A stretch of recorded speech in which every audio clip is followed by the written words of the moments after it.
San Juan Fisher. Este santo mártir nació en Beverley, Inglaterra, en el año 1469, a los 14 años ya era el estudiante más sobresaliente, y, a los 20, fue nombrado profesor del Colegio San Miguel. Se doctoró en la famosa Universidad de Cambridge, y a los 22 años, obtuvo ser dispensado de la falta de edad, y fue ordenado sacerdote.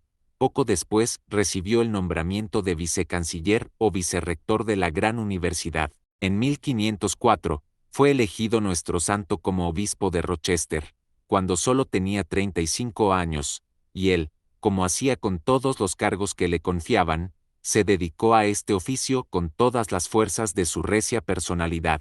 Con un entusiasmo no muy frecuente en su época, se dedicó a visitar todas y cada una de las parroquias para observar si cada uno estaba cumpliendo con su deber, y animar a los no muy entusiastas. A los sacerdotes les insistía en la grave responsabilidad de cumplir muy exactamente sus deberes sacerdotales, iba personalmente a visitar a los más pobres, dedicaba, además, muchas horas al estudio y a escribir libros. Se hicieron famosos sus discursos fúnebres a la muerte del rey Enrique VII y en el funeral de la reina Margarita. Aunque era obispo y además canciller de la universidad, llevaba una vida tan austera como la de un monje. No dormía más de 6 horas, hacía fuertes penitencias.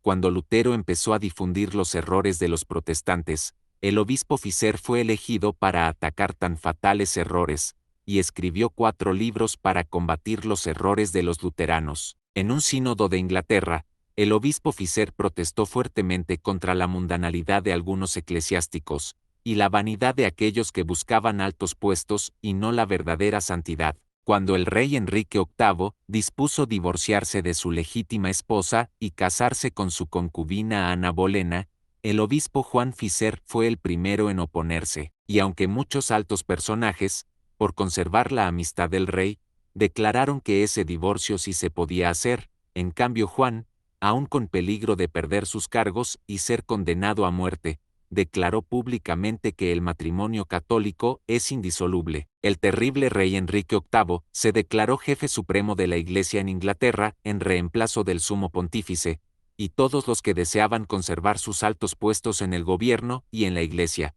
lo apoyaron. Pero Juan Fisher declaró que esto era absolutamente equivocado y en pleno parlamento exclamó: «Querer reemplazar al Papa de Roma por el rey de Inglaterra, como jefe de nuestra religión, es como gritarle un muera a la Iglesia católica». Las amenazas de los enemigos empezaron a llegar sobre él.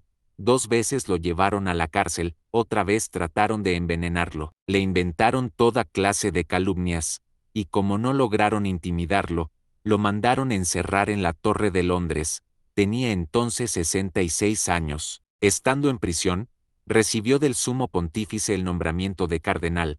El impío rey exclamó: «Le mandaron el sombrero de cardenal, pero no podrá ponérselo, porque yo le mandaré cortar la cabeza», y así fue. El 17 de junio de 1535 le leyeron la sentencia de muerte. El rey Enrique VIII mandaba matarlo por no aceptar el divorcio y por no aceptar que el rey reemplazara al Papa en el gobierno de la Iglesia Católica. Al llegar al sitio donde le van a cortar la cabeza, el venerable anciano se dirige a la multitud y les dice a todos que muere por defender a la Santa Iglesia Católica, fundada por Jesucristo, recita el Te Deum en acción de gracias, y muere.